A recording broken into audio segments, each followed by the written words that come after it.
if talented people come together and feel good about what they're doing and why they're doing it, who they're doing it with and for, good things happen. And so I think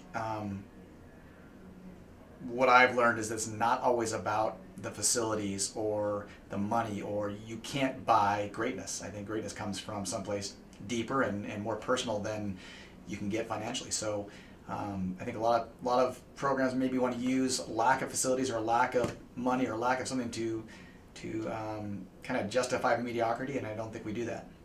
I think the facility here is great, but when I was being recruited, the facilities weren't here, so it was based on the promise, and I wasn't that concerned with the facilities, as long as I had a good group of guys to train with.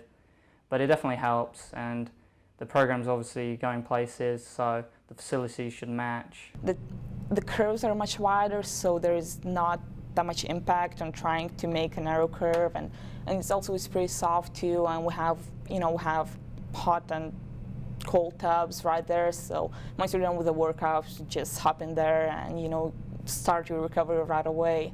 And like you said, like, it's just nice to be out there, like our old track, like you come to the workout and you can't wait to leave because it was a nice place. And now we have like a big team room where you're free to just come and watch TV whenever you want.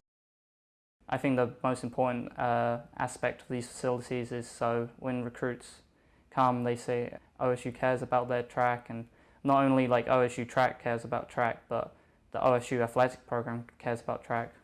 Here we have 2 indoor facilities we could go and work out in if the weather is not permissible.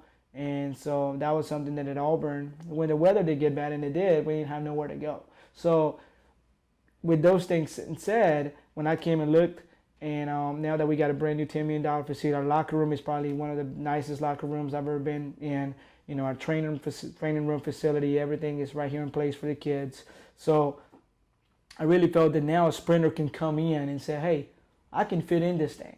We're growing quickly, and having a track where we can have, for distance runners, you don't really need a track. You can say we got the dirt roads, we got the cross-country course, we got a lot of places to go and train. The track's not that important. For a sprinter or a jumper or a thrower, everything they do is in that facility.